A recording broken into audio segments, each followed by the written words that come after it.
coastal grandmother aesthetic. Welcome back to A Study of Style, the series on this channel where we take a look at a specific fashion aesthetic and do our best to break it down. In today's episode, we'll be examining the coastal grandmother, what it is, how it came to be, and its identifying features. Let's get into it. Touted as the trend of the summer, this relaxed yet refined aesthetic is incredibly familiar, to the point that even if you've never heard the term before, you'd probably still be able to recognize it if it were in front of you.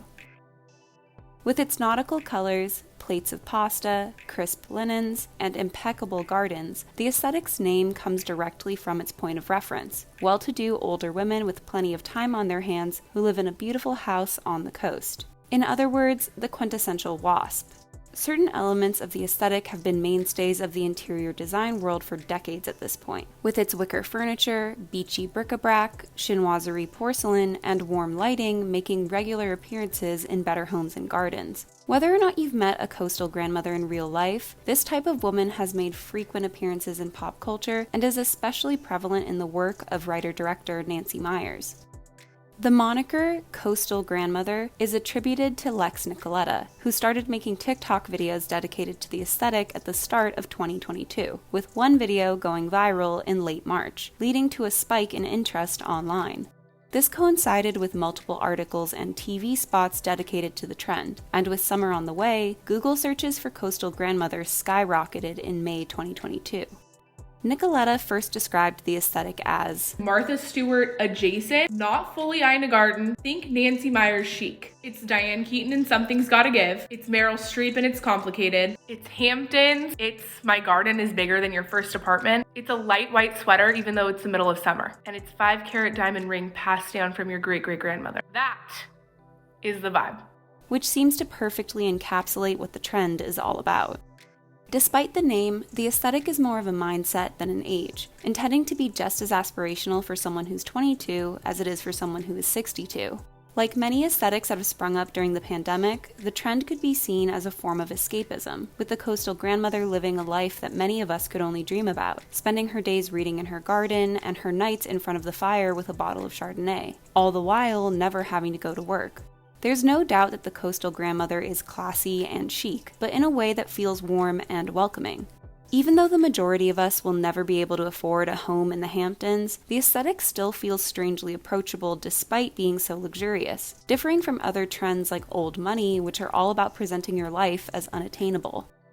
Should you not be familiar with the United States, the vibes in Miami are very different from the vibes at Martha's Vineyard, and the coastal grandmother is fully rooted in the sensibilities of quaint beachside towns of New England and the Pacific Northwest, which results in a more practical aesthetic than an ostentatious one.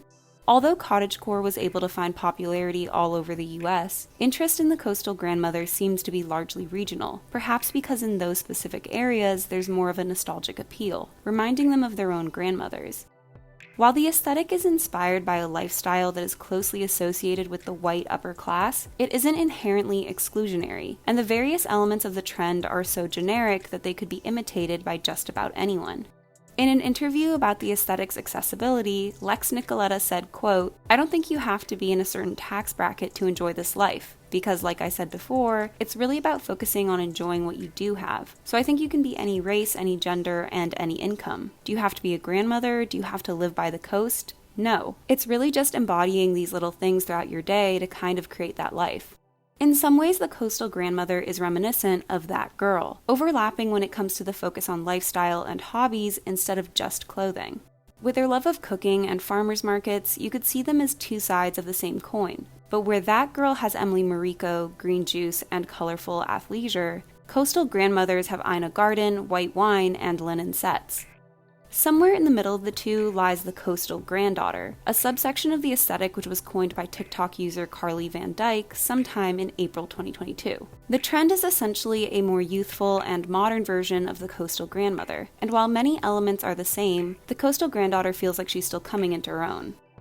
Although they share their distinctive muted color palette, the grandmother tends to her garden while the granddaughter veggies out on the beach. While the grandmother wears chinos, the granddaughter wears cutoffs.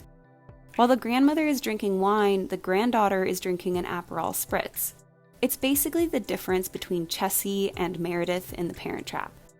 Neither aesthetic is better than the other, it's simply up to personal preference. And honestly, there's enough similarities that you could be the coastal grandmother on weekdays and the coastal granddaughter on the weekends. While there's nothing wrong with having a hot girl summer, the coastal grandmother aesthetic prioritizes coziness and comfortability, with a look consisting of breezy button-ups, straw hats, wide-leg pants, cable-knit sweaters, slip-on shoes, and oversized cardigans. It's sophisticated, subtle, and simple in a way that is easily recognizable, if a little predictable. It obviously isn't revolutionary, but by going this uncomplicated direction, it's able to appeal to a wider range of people than your standard TikTok trend. Instead of excluding older generations, it embraces them, including a variety of timeless trends that they're probably already familiar with and fans of. This consistency is something the coastal grandmother aesthetic uses to its advantage, as it's able to cement in the minds of new enthusiasts that it's something you could pick up at any point in your life. An idea that is mirrored by the fact that the aesthetic's neutrality allows it to effortlessly segue into fall or winter, thereby giving it a longer shelf life than other trends like the coconut girl, which feels firmly rooted in summer. After all, would you want to wear a hot pink hibiscus print mini dress when it's snowing? Probably not. But you sure as hell can wear a thick sweater and a pair of trousers.